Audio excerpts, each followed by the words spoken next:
masuk dalam rumah-Mu ya Tuhan. Siapa yang boleh berdiam di gunung-Mu yang kudus? Siapa yang boleh menumpang masuk dalam rumah-Mu ya Tuhan? Siapa yang boleh berdiam di gunung? Hanya bagimu Tuhan, Satamu yang layak dipuja. Kami mau bersorak, tinggikan nama-Mu.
Bapak Ibu yang dikasihi oleh Tuhan, pada sore hari ini tema dalam persekutuan Komisi Dewasa, yakni berkaitan tentang memiliki kehendak hati dan menjadi teladan dalam bekerja.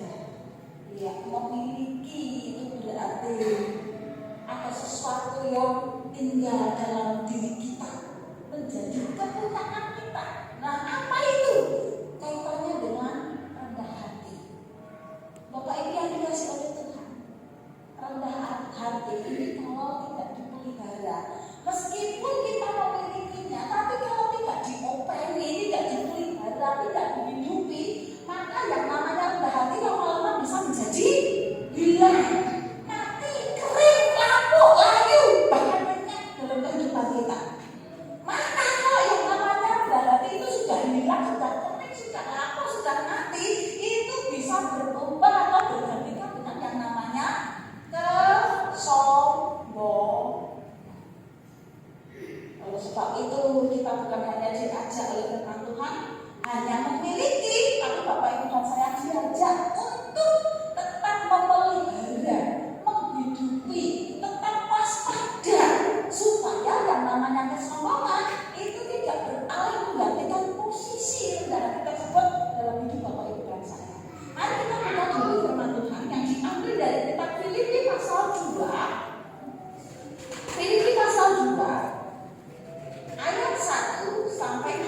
yang keempat. Pentecost artinya apa? Artinya membungkukkan punggung sampai serendah-rendahnya. Ini kaitannya dengan seseorang yang memiliki kekuatan, punya kuasa, tetapi tidak dipakai secara opak-opakan untuk menindas orang lain, tapi justru ia mengendalikan kekuatan atau kekuasaannya dengan cara untuk mengangkat yang lebih rendah dari dirinya. Nah, contoh kita memberikan catatan sebagaimana Kristus yang dalam kekuatannya, dalam kebesarannya, dalam kekuasaannya, dia tidak memakai kekuatan tersebut untuk mengintas orang-orang berdosa atau untuk melenyapkan para pendosa seperti Bapak Ibu dan saya. Tapi justru Yesus Kristus merendahkan dirinya, dia turun dari kemuliaannya, kemudian membungkukkan punggungnya sampai ke darat. Untuk apa? Mengangkat yang rendah seperti Bapak Ibu dan saya. Itu kaitannya dengan merendahkan hati. Lalu di situ ada kata menjadi teladan dalam bekerja. Menjadi teladan itu artinya menjadi contoh. Ada yang dicontoh. Sama seperti anak ketika berkata-kata itu gampang sekali mencontoh perilaku orang-orang di sekitarnya, terutama orang tuanya yang baik atau kurang baik. Ya, ada teladan yang diikuti. Ada kata Yesus Kristus yang merendahkan dirinya taat sampai itu tujuannya. Mentok tujuannya sampai apa? Sampai mati, karena ia merendahkan dirinya demi Bapak Ibu dan saya. Sementara manusia cenderung punya potensi gampang jatuh dalam kesombongan. Kesombongan itu bukan hanya miliknya orang kaya Bapak Ibu, orang miskin juga gampang sombong.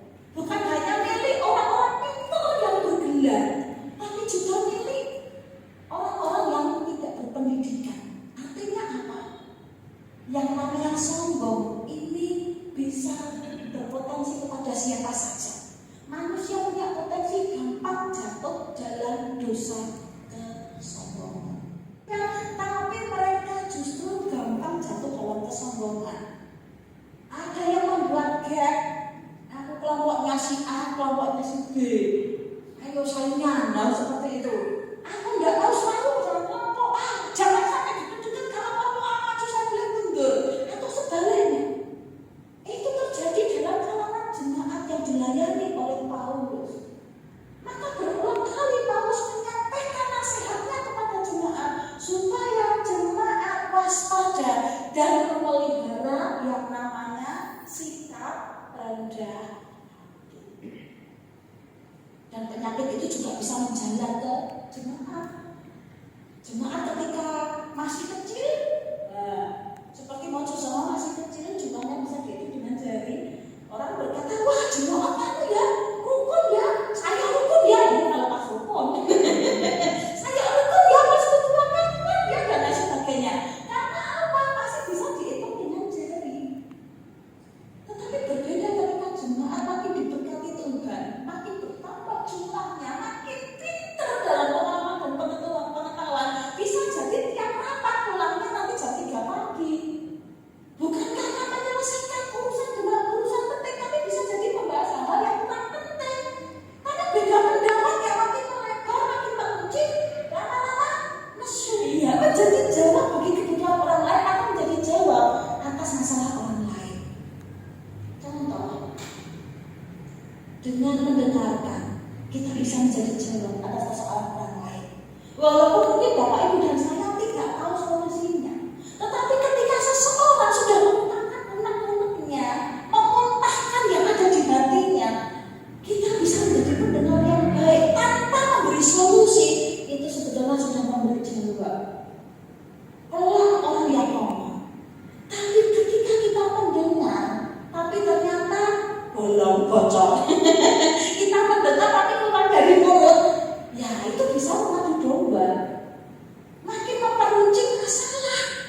menjadi jawab atas persoalan orang. Maka ketika Bapak Ibu dan saya menjadi jawab atas persoalan orang lain, menjadi pemecah masalah atas orang lain, peredam masalah orang lain, bukan malah menambah masalah orang lain, maka kita dikatakan termasuk pribadi yang rendah hati. Sedangkan firman Allah dalam kitab Lukas 14 ayat 11 itu disitu mengatakan Allah meninggikan orang-orang yang rendah hati, tetapi orang yang tinggi hati maka akan direndahkannya. Dibolak-balik kan Bapak Ibu? Ya pasti kita semuanya rindu ditinggikan oleh Tuhan. Tanpa harus kita mencari cara supaya kita kelihatan tinggi. Penyakit manusia itu biasanya mencari cara supaya menjadi orang yang terdepan, pengen dianggap yang paling. Maka kadang seseorang dijumpai merendahkan orang lain supaya dirinya kelihatan tinggi.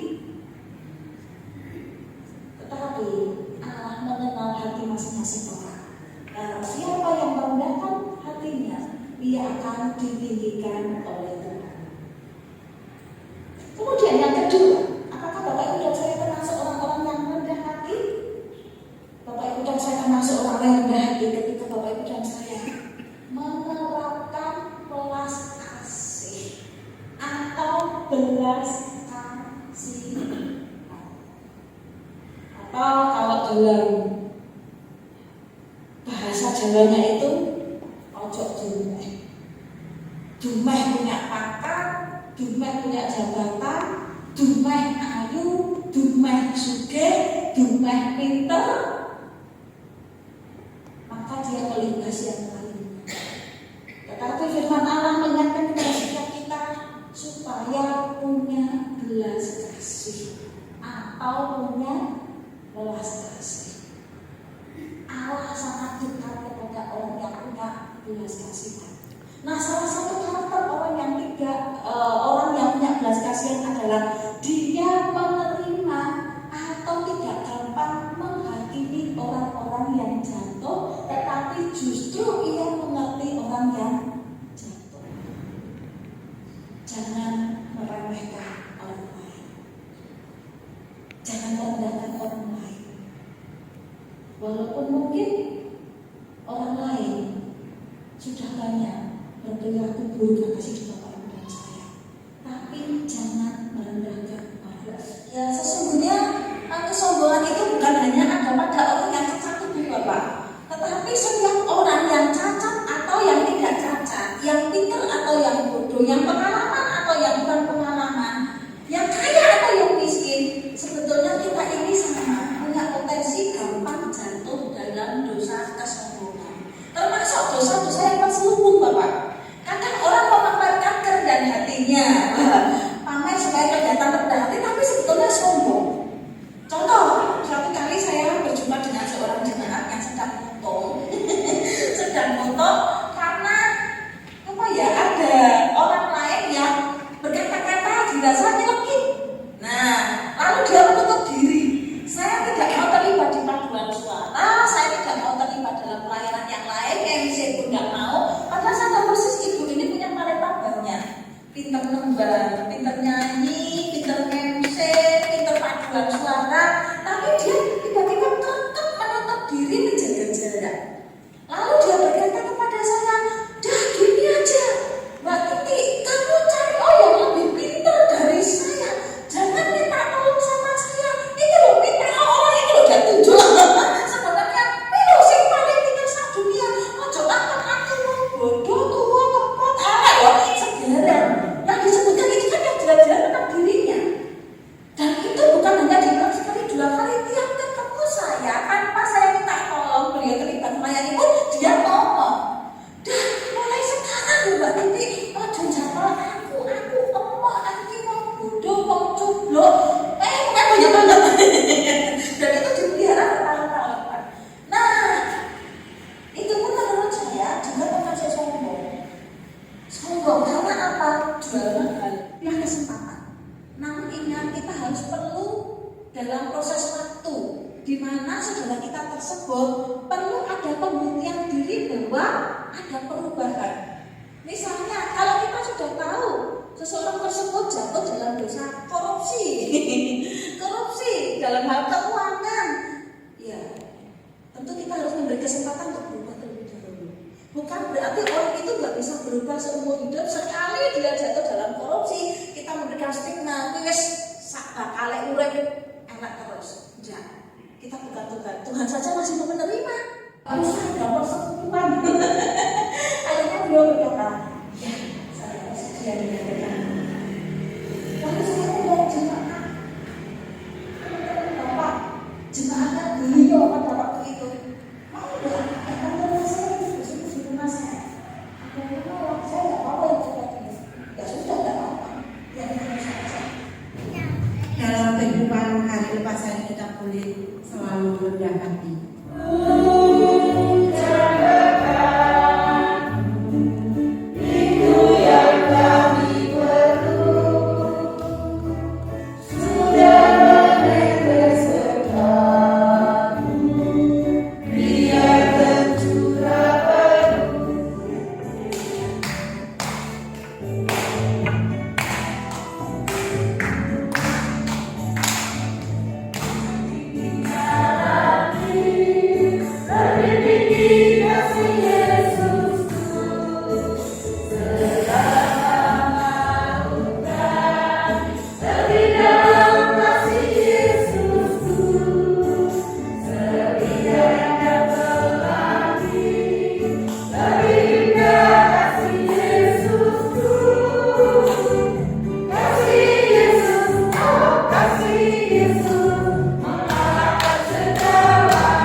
Melayani